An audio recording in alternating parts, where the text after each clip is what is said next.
ئەمڕۆ 22 سێی 2022 یەک ڕۆژ دوای سەیران و گەشتی هاوڵاتیانی کەرکووکە. لەگەڵمان بن دۆخی سەیرانگەکانی کەرکووک پیشانی ئێوە دەدەین دوای سەیرانی هاوڵاتیان. فەرموون.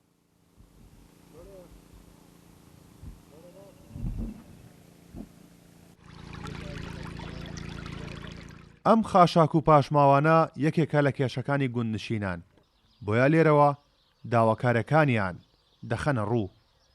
سڵاوت لێبێ جەنابەت خەڵکی ئەم گوندەی خەڵکی ئەم گوندەن و ئاژەڵدارین و ماڵمان لێرێ. ئەو کەسانی کە سەیرانەکەن دوێنێ لێرە قەرەباڵغێکی زۆران هەبوو لە دوای خۆیان چیان بەجێشتووە؟ وەڵڵاهی عەلاگە و پیسیە زۆر لە ناو شارەوە پیسیەکە دێنن لێرە فڕێدەن بەڕاستی بێزار بووینە بەدەستیانەوە دارەشکێننەوە پیسی زۆر فرادن حیوانەی خوازەرەری بۆ حیوانەیە یعنی بەڕاستی بەرەهین منە ئیستا بەریانم داوە ئەنوا خەریک عەلاگە خواردنن.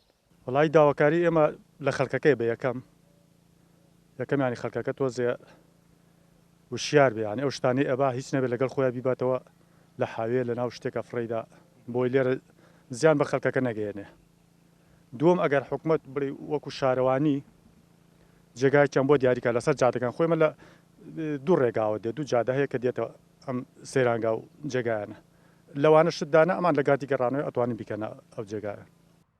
شارەوانەکانی کەرکووک ساڵانە بە فراوانی دەست بە کۆکردنەوەی خاشاک و پاشماوەی سەیرانی هاوڵاتیان دەکەن، بەڵام کەمی بودجەی پاکردنەوە و کەلوپەل و نەبوونی کرێکاری پێویست ڕێگرا لە پاکردنەوەی تەواوی ناوچە گەشتیارەکان. ئێمە هەموو ساڵێک بەرنامەی خۆمان هەیە لە قەزا و ناحەیەکان، هەر قەزا و ناحەیەک شارەوانی خۆی تایە ئێمە سەرپەرشتیانەکەین پەیوەندیان بە ئێمەوە هەیە.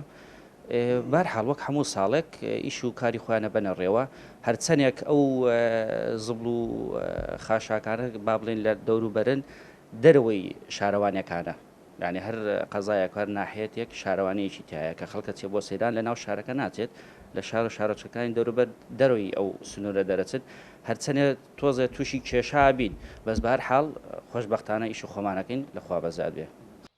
لەگەڵ دەستپێکردنی وەرزی سەیران و چوونە دەرەوەی هاوڵاتیان سەیرانگا و پێدەشتەکانی کەرکووک هاوشێوەی زبڵدان خۆیان پیشان دەدەن. ئەم دیمەنە تا کۆتایی وەرزی سەیران بەو شێوەیە بەردەوام دەبێت. کارۆن محەممەد کورساد نیوس کەرکووک.